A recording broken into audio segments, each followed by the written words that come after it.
Hello, everyone. Welcome to another episode of HearSay Shorts. I am your host, the blind blogger, Maxwell Ivey. I am a Caucasian male with short curly brown hair with gray, brown eyes. I'm wearing a white button-down dress shirt with a tie that is a mixture of blue, red, and purple. And I have Barton syndrome with light perception. My pronouns are him and he. And today I'm excited to welcome my guest, Warren Wilansky. Warren, for the last 26 years, has been running the digital agency called Plank, where he designs and develops websites for mission-driven creative organizations. Warren, I want to thank you so much for coming on the show. Hi, Max. Thank you for inviting me to the show. So my name's Warren Wilansky. I'm a white male with a bald head, wearing a black shirt with a little kind of character on the sleeve over here. And my pronouns are he, him. Okay. So, Warren, why don't we start by you telling us a little bit about Plank, what type of agency it is, and how you see your role in our community as a designer and developer of websites. For sure. So Plank is a website development and design company, founded just under 27 years ago. We've evolved a lot over those years. You know, we started off building websites, and as the internet has gotten more and more complex and more in depth in the kind of projects we do, we've over time kind of leaned more and more into who we are from a values perspective. And one of the values that really matters to us a lot is accessibility. And specifically for, our work, we make sure that all of the projects we work on, we try to get ourselves at the W3C, at least AA, standards and guidelines for accessibility on every project we do. Okay. And one thing I always like to ask somebody that has your approach to their business is there some sort of personal experience or relationship that caused you to be so interested in accessibility or inclusion? Well, the first thing is, people might look at it through the lens of wanting to do good. And yes, of course, I'd like to do good.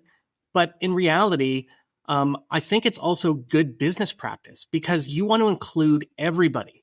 You want to make sure that everybody has the same level of access to the work that we're doing and an internet experience. Now, I recognize, not everybody's going to have the same experience, but we want to offer everybody a similar experience, something of a certain level of quality that everybody can have.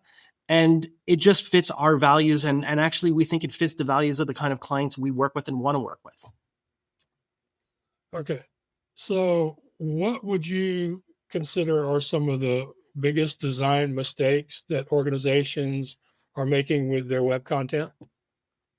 So I would say the first big mistake is more of an assumption.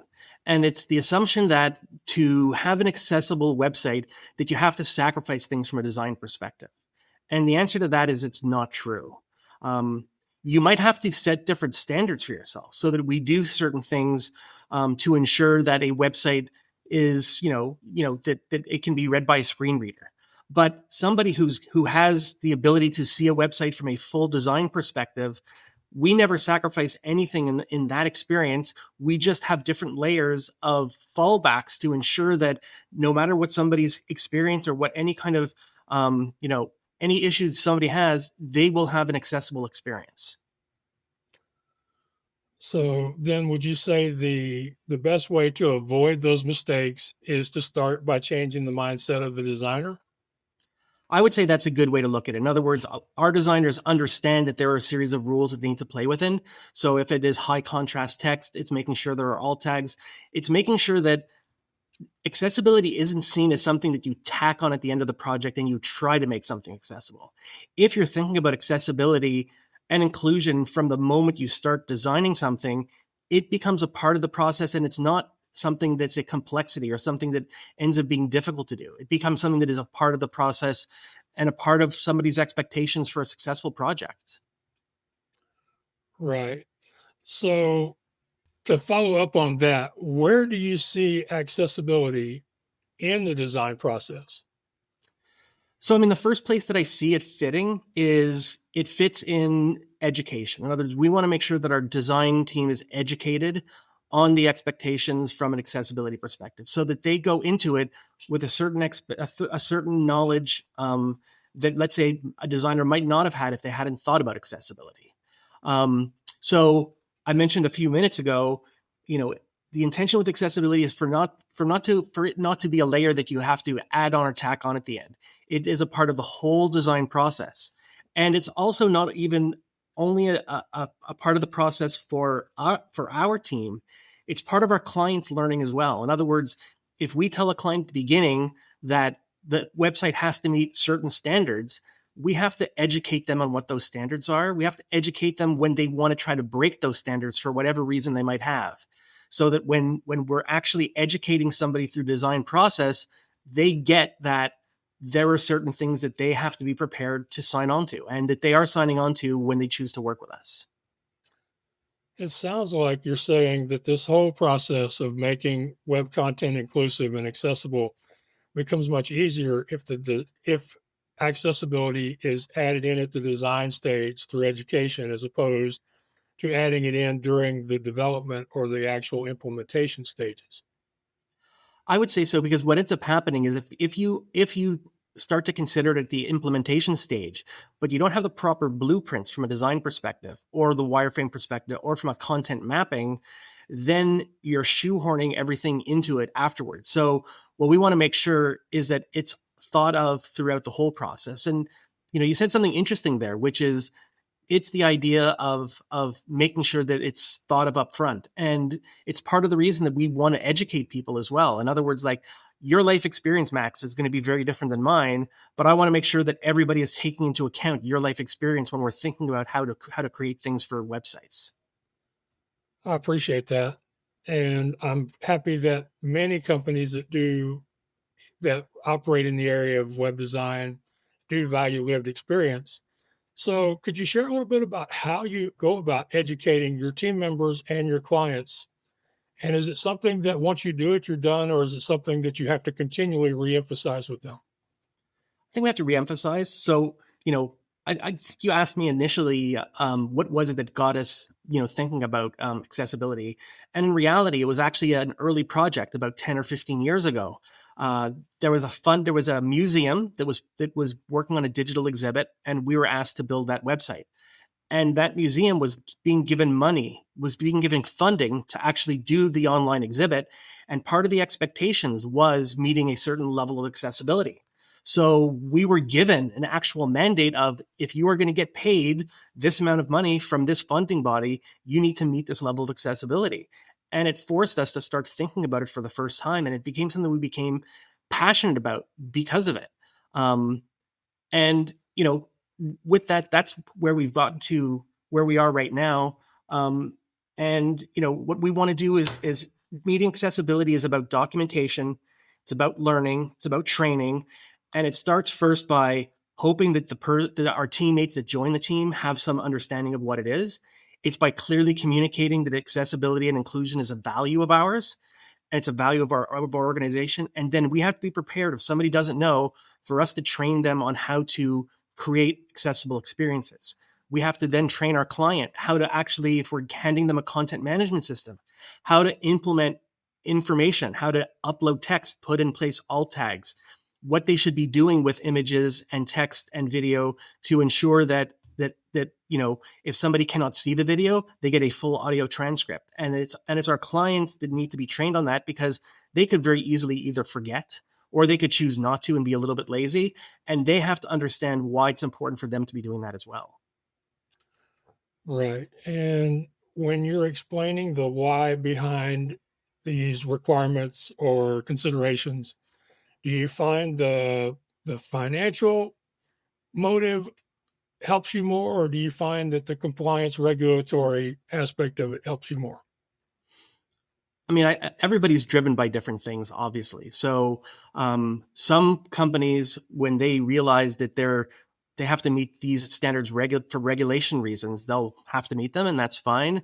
But a lot of the kind of clients we work with a lot of arts and cultural organizations and nonprofits. It's a lot for a lot of them. It's a part of their mission as an organization to need to and want to meet these standards. Okay, so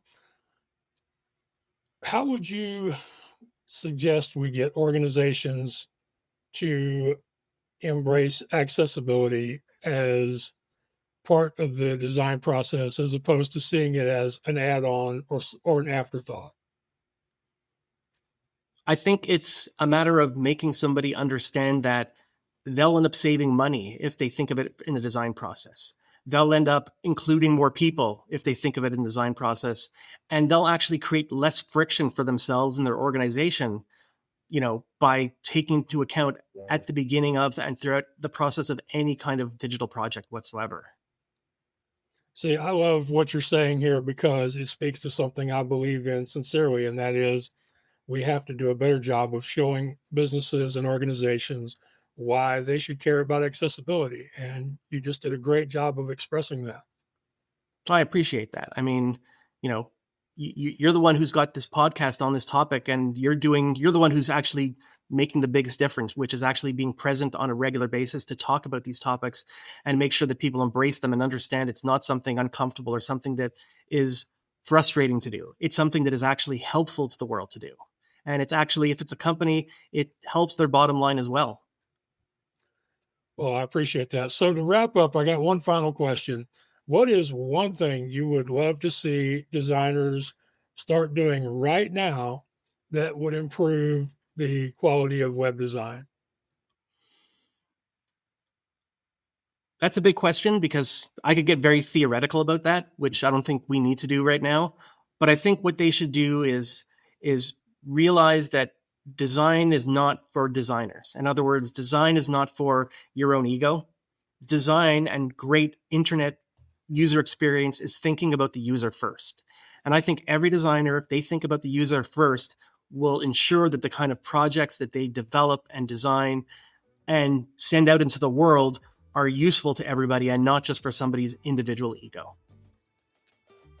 That's a very good thought to leave people with. And I really appreciate you coming on and sharing your experiences and your insights with us. Well, I appreciate you having us on and having me on. And I appreciate that this podcast exists. Well, thank you for that. I'm sure the folks at AudioEye also appreciate hearing that. And for our listeners, thank you for joining us. And we will see you again on the next episode of HearSay. HearSay Shorts is produced by Sojin Rank, Mike Barton, Mariella Paulino, Missy Jensen, and Max Ivey, and is edited by Alex Dorrier. If you enjoyed the podcast and don't want to miss any future episodes, please subscribe to our YouTube channel. Thanks for joining us. We'll see you next time.